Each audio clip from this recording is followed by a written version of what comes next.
Hello, everybody, and welcome to another episode of Benefits Wise. Today, we're looking at part 3 of our 4-part series on the anatomy of a winning benefits package. Today, we're going to be delving into the wonderful world of employee benefits implementation and management, and we'll be covering 6 key areas which we think you should be addressing when it comes to benefits administration. My name is Dan Mills, and I'm joined today by the managing partner of Lemonade Reward, David Pugh. And thank you for joining me, David. So let's go ahead and dive right into it.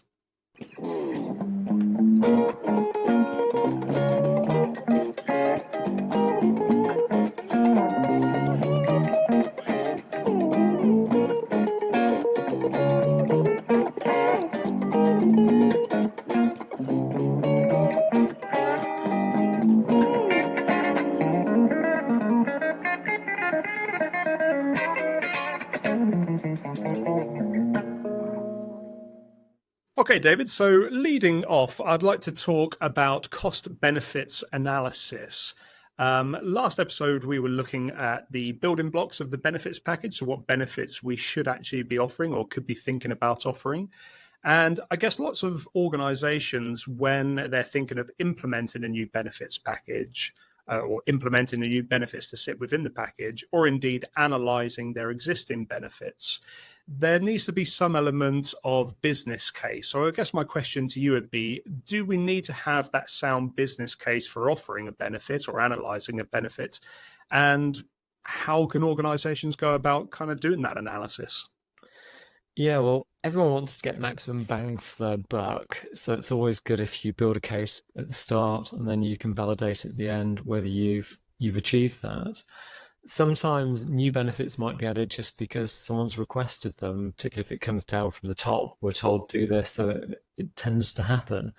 But often when you've got some ideas and you want to get traction for them, you need to make a business case. So how do you go about doing that?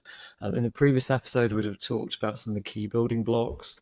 And often if they're implemented correctly, they will fund themselves, whether it's through salary sacrifice savings, time savings, etc. So I guess today we're talking more about how we actually implement those building blocks. And that might be by using a third party. If there's a cost there, can you justify that? It might be a platform. What's the cost of that? What time? What efficiencies does that deliver? So the more you can think about the way you want to do it, what you're trying to achieve, does it fit with your global kind of corporate values and missions, then the more you can kind of put this business case together. And it might be a number that is the deciding factor on it, and it might be more emotive issues that actually help validate that analysis. Yeah, I'm picking up on your points around salary sacrifice. I think we could probably do a whole new episode about salary sacrifice, how it is, how we kind of implement that into various benefits, and perhaps that's one to kind of lead off from next time. But it actually brings me neatly onto the second area we're going to look at, which is benefits administration. Now, there's a tremendous amount of complexity when it comes to the various financial products which we're offering, particularly. And benefits administration it can be the day-to-day job of many HR teams. So how do we go about saving HR's time? How do we streamline that process and ultimately empower employees to make their own decisions and find the information? Yeah, well, I think it's fair to say we very rarely start with a blank piece of paper. So it's very rare that a company wants to start from scratch and say, hey, let's put in place a benefits package. There's normally elements that are there. There's normally building blocks in terms of the administration.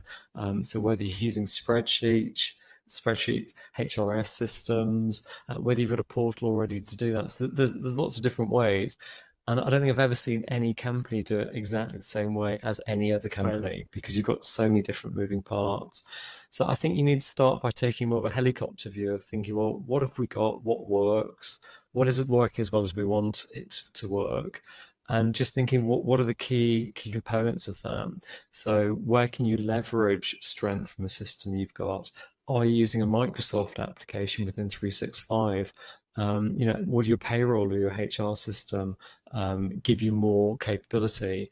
Have you got a full-time benefits person within the HR team? Often that's not the case. Often it's just thrown at somebody in addition to everything else they need to do. So Yeah. there isn't one size fits all. And often talking to outside parties can give you a better perspective, and maybe some ideas that you don't need to start, with a new solution. You can actually make, what you've got already work better, than you imagine. Yeah, I like your analysis of the helicopter view, but you could not pay me to get into a helicopter, that's for sure. No, but hopefully once we've done the helicopter view, we've decided what we're doing. The next step out of your 6 steps is actually, helping employees understand and see what you've done. So this is more your bag. So how can we then promote and communicate whatever strategy we're implementing with employees?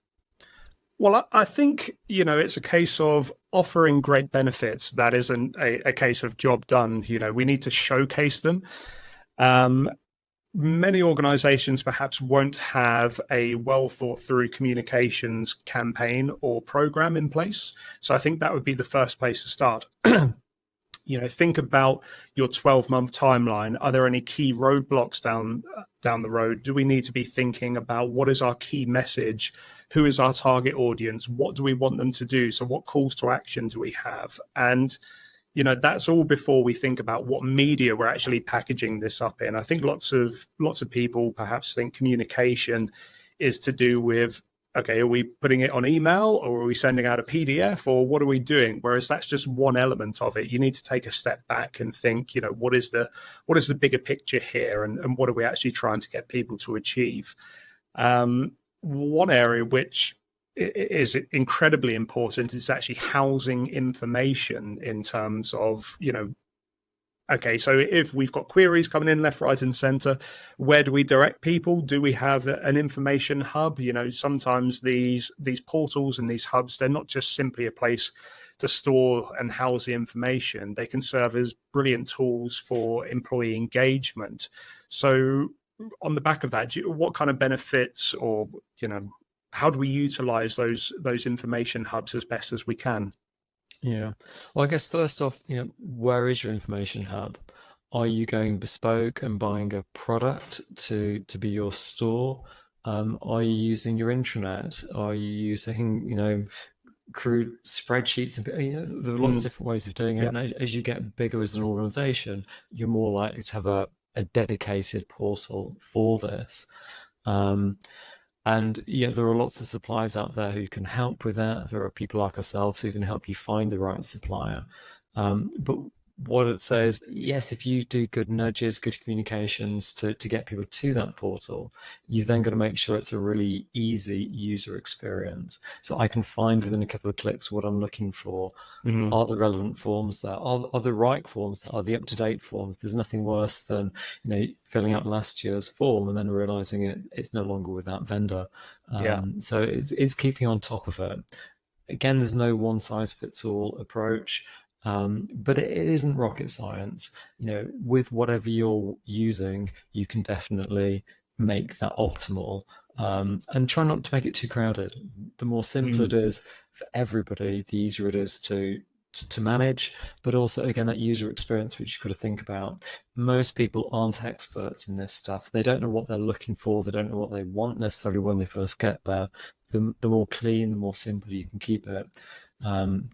If anything, less choice might mean people make more choices than simply offering them more cookies to choose from. Yeah, we've all been in that place, haven't we? Where we're on a website and we're trying to find the information, we get frustrated where we can't find it, and then that ultimately would just lead to people firing off a quick email saying to HR, "Hey, I'm trying to find this. Where's the information?" And that's just adding workload on top of an already jam-packed agenda. It can be incredibly time consuming. And this is where we need to create those really robust support systems so that, we can help people to ultimately try and self-serve as much as we possibly can. So how can HR teams support their people when it comes to handling those inbound queries and offering that support to the members of staff? Yeah, I mean, again, it will depend on how big the organization is, what dedicated resource they've got. With a lot of it, you could outsource it. So Mm. there are lots of companies out there who will, man, whether it's an email line, a phone line, a chatbot kind of thing. You can use AI here to kind of look at what are the common questions that come up, what are the common solutions to that, and use AI to put some learning in place to actually help solve that initial inquiry, but also then shape the view, the process, that whole engagement strategy moving forward. Um, but for most people, they do tend to want to talk to somebody, and Mm. ideally somebody that they know. So if you don't navigate this properly, it's probably you, the listener, who are going to be the person that they look for, Yeah. unless you really signpost them clearly to it's ABC Limited at benefit, or whatever it would be. You have a Mm. really clear call to action for where that support is. Yeah, yeah, definitely. And then ultimately, responding to that in a timely fashion, because there's Yeah. nothing worse, is there, than when you send through a query and then you hear back 2 or 3 days later, and it's it then just adds elements of frustration to all parties concerned. I mean, And definitely, because on that, often these benefits are around things like health and money. And if I yeah, want to move my money, if I want to change my fund, I don't want to wait for that. But more mm, importantly, if it's about the health of my family, yeah, let alone the health of me, I want an answer that day. I want it to be at my fingertips. I don't want someone to have to go away and find out and come back to me, because that would just add to my anxiety. yeah, absolutely, absolutely. And I guess the last point we wanted to cover was talking about, the fact that this is an evolving project, isn't it? There's not just a one and done and kind of, dust your hands off and crack on with the day job. We need to constantly evaluate and to gather feedback about what are our people thinking about the benefits that we offer. How can benefits teams kind of go about gathering that level of information then, David? Yeah, I think the more often you can take the pulse of the audience, the better. There's obviously numerous ways you can do that, but getting bandwidth to send out to all of your employees something just focused on benefits is going to be quite challenging for most Mm, companies. There's so many just competing different topics to engage staff with. But if you have got a benefits hub, if you can put a few questions within that, maybe in the top banner of it, that at certain times of year are there, or when you go through the benefits window, asking a few questions at the end of it, there are some tips and tricks to help with that. But I think even more important than kind of asking for that feedback is what you then do with it.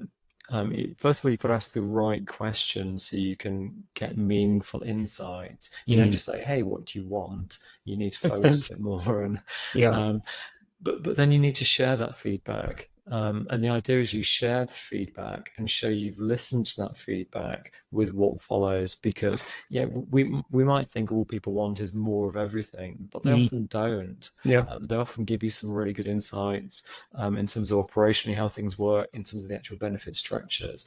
And so if you can show that you've listened to that and then you give back something based on that, maybe remove a few things that aren't being utilized as well, or there's just friction towards using them. Rather than just keeping adding layer and a layer of benefit and complexity, try and remove each year, try and refresh. Don't make it more complicated, Mm. and then you know employees will feel part of that journey, and they'll feel this is something that's designed for them and by them, and that could be a really powerful thing. Yeah, absolutely. I think you've hit the nail on the head there.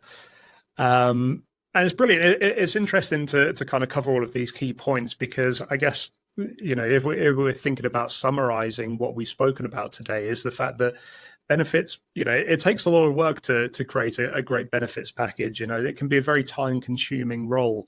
And it requires a multi-pronged approach. There's all of these different facets that we need to be thinking about and managing in a different way. And some thought and some time and effort needs to go into this, because it goes simply beyond just offering a good benefits package. It's about making sure that people understand it. It's about making sure that the admin process is streamlined. It's about evaluating, tweaking. It's, as I said, it's not a job, a one and done job. You do have to re kind of evaluate this. Is there anything you wanted to add in the kind of summary section of this then, David?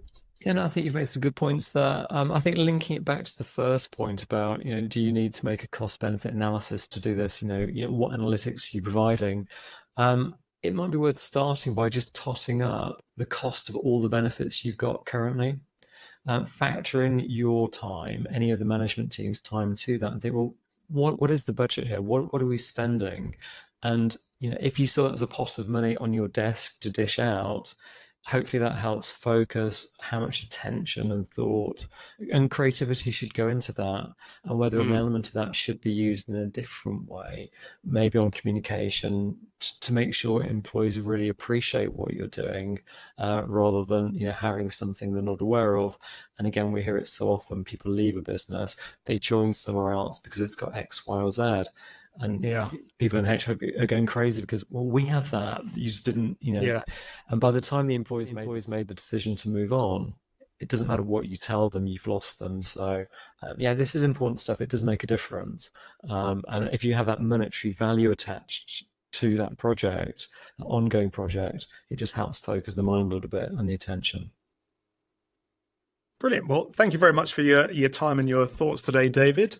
This has been another episode of Benefits Wise, brought to you by Lemonade Reward. And remember, a happy and a healthy workforce is a winning workforce. So please keep in touch with us. Don't forget to subscribe to Benefits Wise on however you like to sample your podcasts and your videos. Please leave us a review and let us know what you think. If you do have any burning benefits questions, you can connect with myself and David, whether that be on LinkedIn or head on over to our website, which is www.lemonadereward.com. And who knows, if you ask us a question, we might be able to answer it on the next episode. So thank you everyone for taking the time to listen, and we will see you on the next one. Thank you, David. Thanks, Sam. Bye for now.